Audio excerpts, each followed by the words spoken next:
नमस्कार। आप सभी का स्वागत है हमारे इस YouTube चैनल पर। मुझे पूर्ण विश्वास है कि आप लोग बहुत अच्छे से होंगे, अपनी पढ़ाई भी आप अच्छे से करते होंगे, बोर्ड एग्ज़ाम की तैयारी भी आपको बहुत अच्छी तरीके से होंगी और आशा भी है कि आप लोग बोर्ड एग्ज़ाम में अच्छे नंबर से पास भी होंगे और ये दुआ भी है। आइए आज के इस टॉपिक में हम लोग चलते हैं। क्लास 10 अध्याय 4 गणित का यहाँ पर द्विघात समीकरण क्लास 10 का एनसीईआरटी बुक से है। गणित का यानी अध्याय 4 में द्विघात समीकरण है। इसका आज हम लोग इंट्रोडक्शन पढ़ते हैं। इसमें 3 प्रश्नावली 4.1, 4.2 और 4.3 है। इनका इंट्रोडक्शन पहले पढ़ते हैं और अगर हमको इंट्रोडक्शन सही तरीके से इसका परिचय मालूम हो गया, सही तरीके से जान लिए, तो तीनों प्रश्नावली को हल करने में हमें कोई कठिनाई नहीं होगी। तो थोड़ा सा इसको हम ध्यान से समझने का प्रयास करते हैं कि इसमें क्या है, इस प्रश्नावली में किस तरीके का सवाल आएंगे। तो चलिए सबसे पहले इसको देखते हैं। पहला यहाँ पर दिया गया है द्विघात बहुपद। द्विघात बहुपद क्या है? तो सबसे पहले ऐसा बहुपद जिसमें चर का उच्चतम घातांक 2 होता है द्विघात बहुपद कहलाता है। इसका व्यापक रूप ax² + bx + c होता है, जहाँ a, b, c वास्तविक संख्या है तथा a = 0 और x एक चर राशि है। चर और अचर दोनों, पहले 2-3 बातों को हम समझ लेते हैं। चर पद और अचर राशि, जो चर राशि और अचर राशि पहले ही हम लोग पढ़ चुके हैं कि चर और अचर क्या होते हैं। चर राशि जिसका मान बदल सकता है, तो इसको एक तरीके से हम समझ सकते हैं कि जो व्यंजक होता है ए से लेकर के जो जेड तक, A B C D X Y Z जो भी रहेगा, ये चर राशि कहे जाते हैं। अचर राशि में जो होगा, अचर राशि जो होगा 1 2 3 जो नंबर वाले हैं ये अचर राशि में आएंगे, और चर राशि में एक्स वाई जेड जो ये होगा ये चर राशि होगा। अब दूसरा इसको समझते हैं कि द्विघात बहुपद। द्विघात, द्विघात का मतलब कि 2 घात।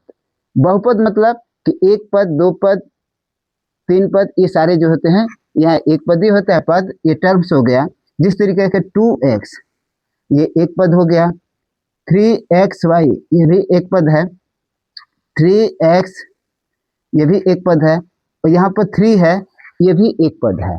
लेकिन इसके बीच में अगर प्लस माइनस चिन्ह हम दे देते हैं तो ये बहुपद में हो जाता है। ये एक पद और एक पद, ये 2 पद हो गया, ये भी एक पद, 2 पद, 3 पद हो गया। तो इस तरीके से ये पद होता है। हम यहाँ पर पहुंचेंगे, पढ़ेंगे बहुपद, ऐसा बहुपद जिसके चर का उच्चतम घात कितना हो, 2 हो। तो अब इसका मानक रूप हम लोगों ने पढ़ा, अभी आप देख रहे हैं, ध्यान से समझिएगा तो ये समझ में आ जाएगा कि जिसका मानक रूप उच्चतम घात कितना होना चाहिए, 2 है। द्विघात बहुपद कहलाता है, उसको कहेंगे द्विघात बहुपद। जैसे कि मान लीजिए यहाँ पर लिखा गया है 3x² + 2x जो दिया गया है यहाँ पर, और +5 है। अब देखिए इसमें x का अधिकतम घात कितना है, 2 है, तो इसको कहा जाएगा द्विघात बहुपद कहा जाएगा। इसमें अधिकतम, अगर यहाँ पर हम अधिकतम घात 3 हो गया तो ये त्रिघात हो जाएगा। तो घात जितना होगा उस हिसाब से इसको हम बोलेंगे, तो द्विघात बहुपद होगा जब इसका मान अधिकतम इसमें 2 होगा। तो अब देखते हैं कि इसका व्यापक रूप क्या है कि x², ये किस रूप में रहता है, इसको देखें। ये रहता है द्विघात बहुपद, इसको याद हमको होना चाहिए कि ax² + bx + c, ये द्विघात। इसमें पद कितना हो गया, 1 पद, 2 और 3, ये 3 पद है। इसका घात कितना है, 2। तो अधिकतम घात 2 होने के कारण इसे कहा जाएगा द्विघात बहुपद। अब ध्यान थोड़ा सा हम देखते हैं, यहाँ पर a, यहाँ पर b और ये c है, तो a b और c, a b और c, ये क्या हो जाएगा कि a b और c जो है एक, या जो है वास्तविक संख्या है, यानी क्या हो जाएगा, अचर पद हो जाएगा। ये वास्तविक संख्या है यानी ये अचर पद हो जाएंगे, यानी ए बी सी कोई भी संख्या होगी, वास्तविक संख्या, जैसे कि 1 2 3 4, ये 5 जो है ये वास्तविक संख्या हो जाएगी ए बी सी की जगह पर, ये संख्या ये हो जाएगी। और यहाँ पर ये होगा कि a = not 0, इस a के जगह पर 0 नहीं होना चाहिए। अगर a के जगह पर कोई 0 होगा तो ये x भी क्या हो जाएगा, x² भी 0 हो जाएगा। तब ये द्विघात बहुपद नहीं कहलाएगा। ध्यान दीजिएगा, ये द्विघात बहुपद अगर ए का मान हम 0 लिख देंगे तो ये एक्स स्क्वायर क्या हो जाएगा, 0 हो जाएगा। तो यहाँ पे द्विघात बहुपद नहीं होगा। तो इसमें क्या है कि ए इक्वल टू नॉट 0 होना चाहिए। एक्स एक चर राशि है, एक है, देखिए एक्स यहाँ पर भी है, एक्स यहाँ पर भी है, ये एक चर राशि है। यहाँ पर इस बहुपद में इसको कहेंगे कि ये द्विघात बहुपद हो गया। इसका मान भी हम लोगों ने जान लिया। जैसे कि इसका रूप हम लिख सकते हैं इस बहुपद को जिस तरीके 2x² प्लस कुछ भी लिख सकते हैं 6x प्लस 3। अब ये लिख दिया गया। तो द्विघात बहुपद में यहाँ पर क्या इसका मान हो जाएगा, अब ए की जगह पर क्या हो गया, a बराबर यहाँ पर 2 हो गया, आप देख सकते हैं। b बराबर क्या हो जाएगा, b बराबर हो गया यहाँ पर 6 हो गया, और c बराबर क्या हो जाएगा, c बराबर 3 हो गया। ये मानक रूप है द्विघात बहुपद का। मुझे विश्वास है कि आप लोग समझ गए होंगे इसको कि इस रूप में इस तरीके का ये समीकरण बनेगा। तो ये गुणक है एक तरीके का, ये पदों का जो ये चर पद है इसका ये भी गुणक है, इसका भी ये, और ये तो अचर पद है ही यहाँ पर। तो इस तरीके का ये हो गया हमारा द्विघात बहुपद, और इसका मानक रूप जो हो गया ax² plus bx plus c हो गया। इसमें मूल चीज क्या है कि a 0 नहीं होना चाहिए, और a b c ये वास्तविक संख्याएं हैं, जो कि यहाँ पे देख रहे हैं कि 2 यहाँ पे 6 है और 3 है, ये वास्तविक संख्या है। तो ये मानक रूप भी हो गया। अब आइए देखते हैं आगे द्विघात समीकरण। अब द्विघात समीकरण क्या है, ये तो बहुपद हो गया, लेकिन समीकरण क्या है। यदि px एक द्विघात बहुपद है, सपोज कीजिए कि ये एक द्विघात बहुपद हो गया, ये 2x² प्लस 6x प्लस 3 ये द्विघात बहुपद हो गया। तो यहाँ पर px इक्वल टू 0 तो द्विघात समीकरण हो जाता है। अगर ये पूरा मान, ये x का मान हो गया, ये अगर यहाँ पर इसके बराबर अगर 0 कर दिया जाए, इसके बराबर अगर हम 0 लिख देते हैं तो ये क्या हो जाएगा, समीकरण। अगर इक्वल टू कुछ नहीं है तो ये हो जाएगा बहुपद। अगर इक्वल टू दे करके हमने 0 लिख दिया तो ये बन गया समीकरण। समीकरण में राइट हैंड साइड और लेफ्ट हैंड दोनों तरीके का मान इक्वल होता है। यहाँ पर ये हो जाएगा, बराबर करना है, तो यहाँ पर ये बन गया समीकरण। अब इसमें भी क्या होगा कि a इक्वल टू नॉट 0 होना चाहिए, और a b और c ये सभी क्या है, वास्तविक संख्याएं हैं। तो ये हमारा बन गया द्विघात समीकरण। ये बराबर हटा दिए तो बहुपद, अगर बराबर लेकर के 0 लिख दिए तो क्या बन गया, ये समीकरण। जैसे 2x प्लस 5 है, ये हो गया एक बहुपद हो गया। ये द्विघात बहुपद नहीं है लेकिन बहुपद हो गया। लेकिन इसके बराबर अगर हमने 0 कर दिया तो ये बन गया समीकरण। तो समीकरण और पदों में, बहुपद में आप समझ गए होंगे कि क्या अंतर है। इक्वल टू रहेगा, या इसको लिख सकते हैं कि 2x इक्वल टू 5 हो गया, ये भी हमारा हो गया एक समीकरण। तो समीकरण आप समझ गए होंगे। द्विघात बहुपद यानी इस रूप में होगा, यानी ax² plus bx plus c equal to 0, ये द्विघात हमारा समीकरण हो गया। और इक्वल टू हटा दिए तो बहुपद हो गया। अगर इक्वल टू हमने 0 कर दिया तो ये बन गया समीकरण। ये तो समझ में आ गई होगी। अब आगे आइए दूसरा, ये इतनी बात जो दिया गया हम लोग पढ़े द्विघात समीकरण को, ये प्रश्नावली 4.1 में वो समीकरण कुछ दिए रहेंगे, और ये प्रूव करना है, ये उसको बताना है कि ये कौन सा द्विघात समीकरण होगा कि नहीं होगा। जिस तरीके से हम यहाँ पर कुछ लिखते हैं तो आपको समझ में आ जाएगी कि ये द्विघात समीकरण है कि नहीं। हालांकि कुछ वहाँ पर दिया गया है, उसको हल करना है।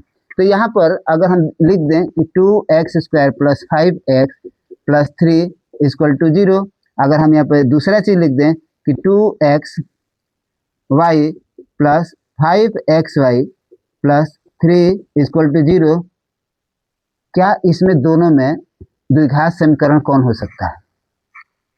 नीचे वाला द्विघात समीकरण हो सकता है? नहीं हो सकता है, क्योंकि द्विघात समीकरण का मानक रूप ये होता है ax² प्लस bx प्लस 3 होता है। लेकिन यहाँ पर कोई स्क्वायर नहीं है, यहाँ पर इसका घात नहीं है, इसलिए द्विघात समीकरण नहीं है, ये द्विघात समीकरण हो सकता है। तो इस तरीके का वो समीकरण दिया गया, उसको हल करना है और इसके मानक रूप के अनुसार देखना है। अगर है तो द्विघात समीकरण है, अगर नहीं है उस रूप में तो द्विघात समीकरण नहीं है। तो ये 4.1 में इस पर सवाल है। तो हम इसे समझ करके इसको हल कर सकते हैं। उसको केवल हल करने के बाद में हमको केवल लाना है इस रूप में कि x square plus b x plus c equal to zero के रूप में आ रहा है कि नहीं, यानी इस रूप में आ रहा है कि नहीं। अगर इस रूप में है तो द्विघात समीकरण रहेगा, अगर नहीं है तो द्विघात समीकरण नहीं है। अब देखिए आगे अगला पॉइंट, द्विघात समीकरण के मूल। अब द्विघात समीकरण के मूल को हल भी कहते हैं।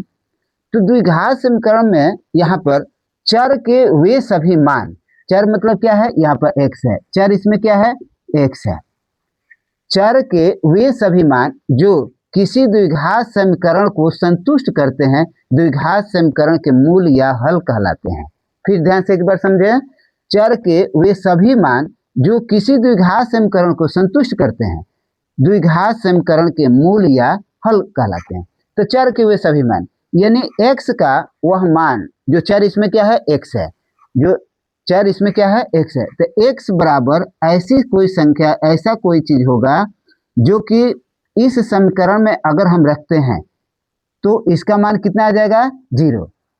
मूल का मतलब उसका हल, हल क्या है, जिस तरीके से मान लीजिए यहाँ पर हमने दिया है x प्लस 5 इक्वल टू 0। अब इसका मूल क्या होगा, इस x का मूल क्या होगा कि यहाँ पर x की जगह पर रखा जाए तो इसका हल क्या आ जाएगा, 0। यहाँ पर क्या रखा जाए तो इसका जो निकालेंगे x का मान वही इसका मूल होगा, यही इसका हल होगा, जो कि दोनों तरफ बैलेंस। अब देखिए कैसे निकालते हैं, तो ये x इक्वल टू, ये प्लस है इधर जाएगा तो -5।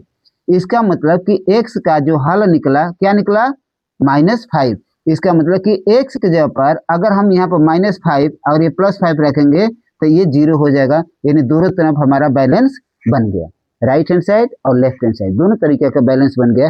तो जो x का मान रखा जाए तो इसको हम कहेंगे कि ये समीकरण क्या कर रहा है, द्विघात समीकरण जो इसके मान को संतुष्ट कर रहा है। यानी यहाँ पर x का अगर -5 रख देंगे तो ये मान हमारा संतुष्ट हो जाएगा, कहने का मतलब कि यहाँ पर 0 हो गया। अब जैसे कि इसी को हम देखते हैं x प्लस 5 इक्वल टू 0, हमने क्या मान लिया यहाँ पर, इसको हल किया तो -5।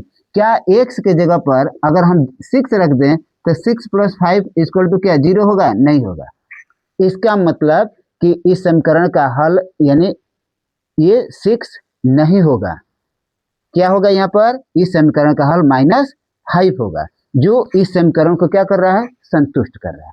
तो ये आपको समझ में आ गई होगी कि इस तरीके का इस समीकरण का हल क्या है या मूल क्या है। ये 4.2 में इस तरीके का निकालने को आएगा, इनके मूलों के विषय में निकालने के लिए आएगा। तब ये समझ गए होंगे कि संतुष्ट द्विघात समीकरण के मूल या हल कहलाते हैं। उसी प्रकार इसमें भी x का मान, कोई समीकरण है जिस तरीके से और भी समीकरण आपको बताते हैं कि उसके मूल क्या होंगे, हल क्या होंगे इसके, इसको आप देखते हैं।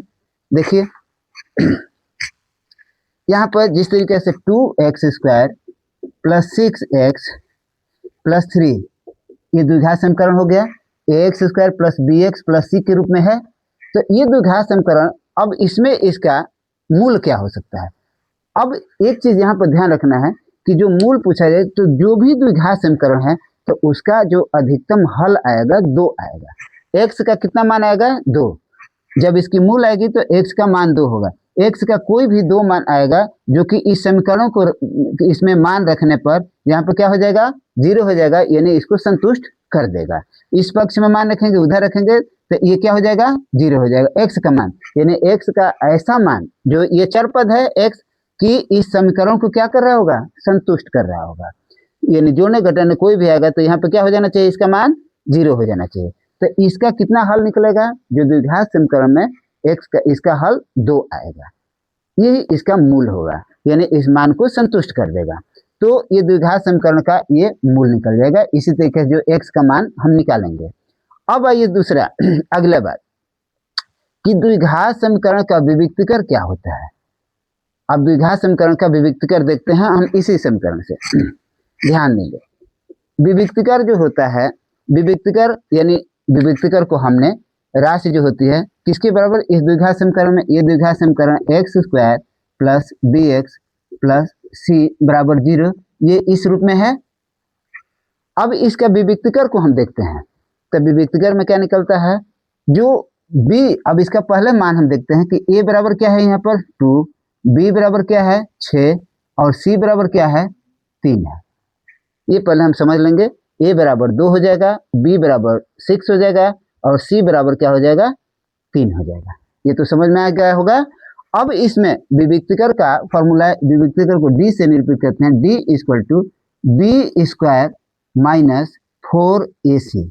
ये फॉर्मूला है। देखिए द्विघात समीकरण का विविक्तिकर, द्विघात समीकरण x square plus b x plus c equal to 0 के लिए राशि बी स्क्वायर माइनस 4ac क्या है, बी स्क्वायर माइनस 4ac विविक्तिकर कहलाता है। विविक्तिकर यहाँ पे देखिए कर होगा, विविक्तिकर कहलाता है।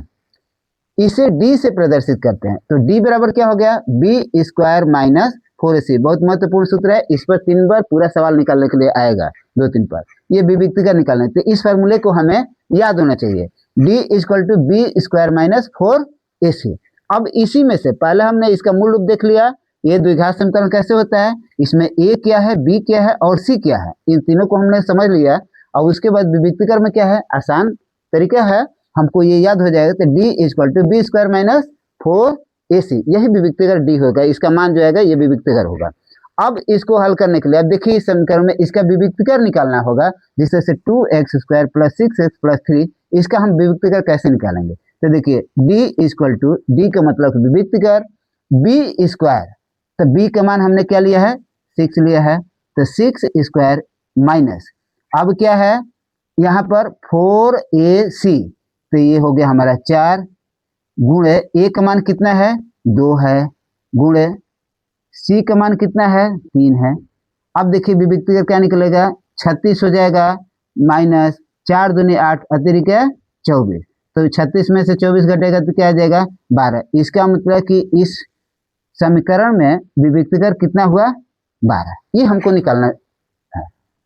तो आप समझ गए होंगे कि विविक्तिकर निकालने के लिए क्या उपाय है इसका। तो डी में यानी बी स्क्वायर का वर्ग कर देंगे और 4ac, a और c से 4 गुना करके 4 से गुना कर देंगे, तो हमारा ये निकल जाएगा विविक्तिकर।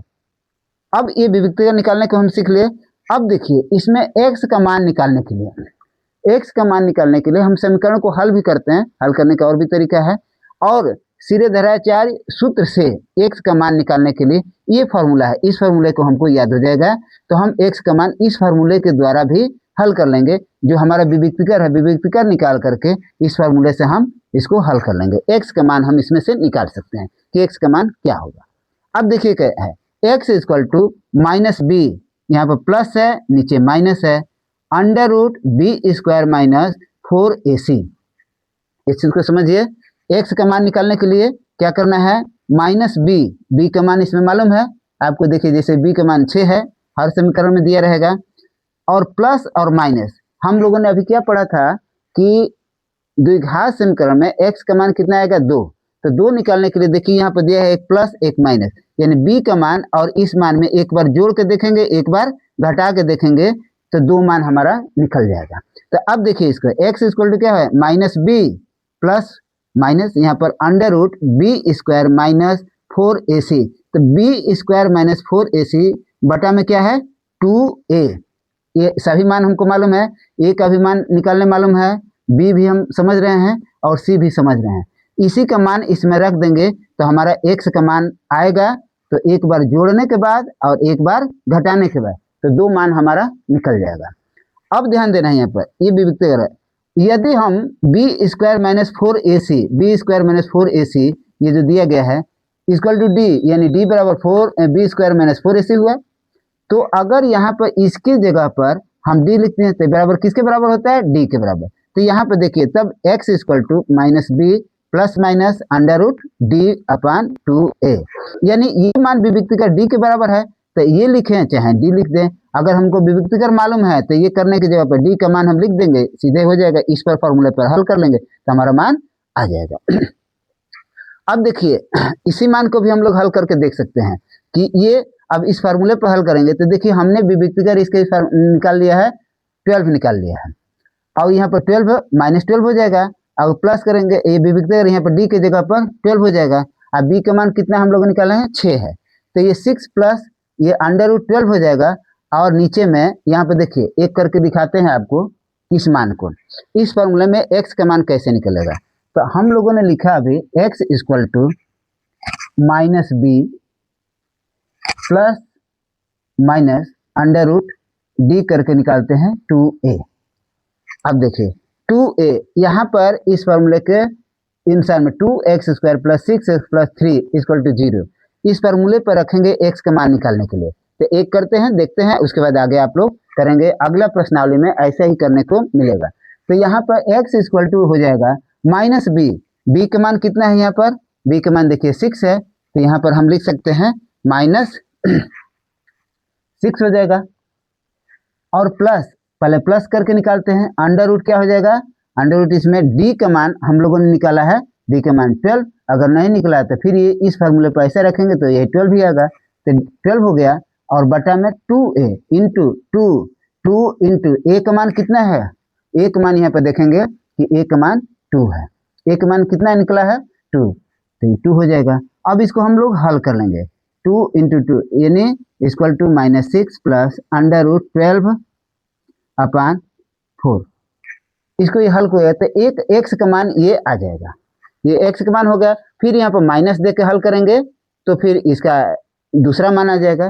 तो इस तरीके से विविक्तीकर के माध्यम से हम समीकरण को हल कर सकते हैं, एक्स का मान निकाल सकते हैं। अब आइए आगे देखते हैं कि अगला पॉइंट, इस एक्स का मान हम लोगों ने निकालना, यानी विविक्तीकर के माध्यम से एक्स का भी मान हम निकाल सकते हैं इस फॉर्मूले के जरिए। अब आइए अगला देखते हैं, द्विघात समीकरण के मूलों की प्रकृति। मूलों की प्रकृति क्या होगी? ये मूल क्या होगा? जो हल किया गया है वही मूल होगा कि एक्स का मान पहले ही मालूम है कि 2 आएगा। एक्स का मान द्विघात समीकरण में कितना आएगा? 2 आएगा। अब इसकी जो प्रकृति होगी उस मान की प्रकृति क्या होगी?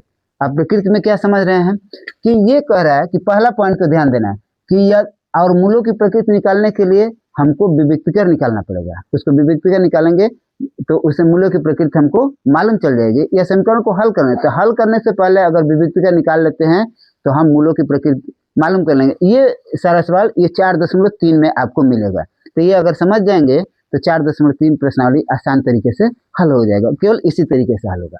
देखिए पहला पॉइंट क्या कर रहा है कि यदि विविक्तीकर का मान धनात्मक है, धनात्मक का मतलब जो संख्या होगी 0 से क्या होती है? बड़ी। अगर ऋणात्मक है तो 0 से क्या हो जाएगी? छोटी हो जाएगी। ये ऋणात्मक होगी और 0 से बड़ी धनात्मक हो जाएगी। तो देखिए डी का मान 0 से बड़ा, इसका मतलब कि ये धनात्मक है तथा पूर्ण वर्ग है। पूर्ण वर्ग भी आप समझ रहे होंगे, 3 पूर्ण वर्ग नहीं है, लेकिन 9 क्या है? पूर्ण वर्ग है। 12 पूर्ण वर्ग नहीं है, लेकिन 16 जो है ये पूर्ण वर्ग है। तो आप समझ रहे हैं कि पूर्ण वर्ग, तो इसका मान जो है पूर्ण वर्ग हो तब क्या होगा? मूल्य की प्रकृति, मूलों की प्रकृति होगा वास्तविक होगा, परिमेय होगा, असमान होगा। वास्तविक होगा। अब जिस तरीके से जो भी चीज है, अब देखिए यहाँ पर ये मूलों की प्रकृति जो है यहाँ पे क्या कर रहा है? D12 है, D12 है। इसका मतलब कि ये धनात्मक है, ये ऋणात्मक तो है नहीं। ये पहले बात कि ये पूर्ण वर्ग है नहीं है, ये पूर्ण वर्ग क्या है? 12 नहीं है। ये समीकरण का जो हम विविक्तीकर निकाले यहाँ पर, तो ये क्या हो गया? डी का मान क्या हो गया? ये डी का मान 0 से तो बड़ा है, ये धनात्मक है, लेकिन क्या कर रहा है? पूर्ण वर्ग यहाँ पर है तो की बात है। यदि पूर्ण वर्ग धनात्मक है लेकिन पूर्ण वर्ग नहीं है, तो ये पूर्ण वर्ग हमारा नहीं है। 12 क्या है? पूर्ण वर्ग नहीं है। तो पूर्ण वर्ग नहीं है तो मूलों की प्रकृति क्या हो जाएगी?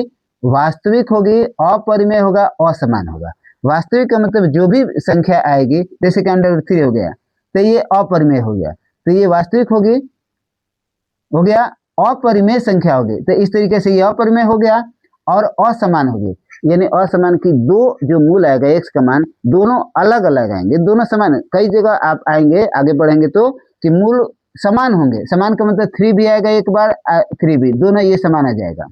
यानी एक्स का दोनों मान जब निकालेंगे तो दोनों बराबर आएगा, उसको बोलेंगे समान। और एक बार आएगा कि जैसे 3 हो गया, एक 5 आ रहा है, इसका मतलब कि एक्स का मान 2 आएगा, एक्स का मान एक बार 3 आया, एक्स का मान एक बार 5 आया, इसका मतलब कि ये असमान हो जाएगा, ये मान असमान हो जाएगा। और जहां पर अगर एक्स का मान 6 है फिर दोबारा एक्स का मान 6 है तो इसको बोला जाएगा समान। एक्स का मान समान है, दो ही मान आएगा लेकिन दोनों समान या असमान। तो अब आप समझ सकते हैं, इसको देखिए यदि विविक्तीकर का मान धनात्मक होगा और पूर्ण वर्ग होगा तो मूलों की प्रकृति वास्तविक होगी, परिमेय होगा, असमान। परिमेय संख्या आप समझ रहेंगे, और असमान होगा। यदि विविक्तीकर का मान धनात्मक है, जैसे कि ये 12 है, ये पूर्ण वर्ग नहीं है। तो इसमें हम देखेंगे, इसका मान को निकाल कर देखेंगे कि ये किसमें सेट हो रहा है। यदि विविक्तकर का मान धनात्मक है तथा पूर्ण वर्ग नहीं है तो मूलों की प्रकृति क्या होगी, ये वास्तविक, ये 4.3 में ये दिया हुआ है तो वास्तविक होगा, अपरिमेय होगा, असमान है। तो हम इसको लिख देंगे इस तरीके से, वो जिस तरीके इसी को दिया गया है, इसमें लिखेगा कि मूलों की प्रकृति बताइए। ये समीकरण दिया है उसमें लिखा है कि मूलों की प्रकृति बताइए। तो अब इस कंडीशन में आ गया तो हम लिखेंगे कि मूलों की प्रकृति में कि इसका x का मान क्या होगा, वास्तविक होगा, अपरिमेय होगा और असमान होगा। यही इसका हल इस तरीके करेंगे हम इसको समझ करके। अब देखिए, अगर यहाँ पर पूर्ण वर्ग अगर आ गया, जैसे मान लीजिए यहाँ पर 16 आ गया तो पूर्ण वर्ग होगा, उस समय क्या लिखेंगे, वास्तविक, परिमेय और असमान। अगर पूर्ण वर्ग है तो लिखेंगे वास्तविक है, परिमेय आएगा और असमान आएगा।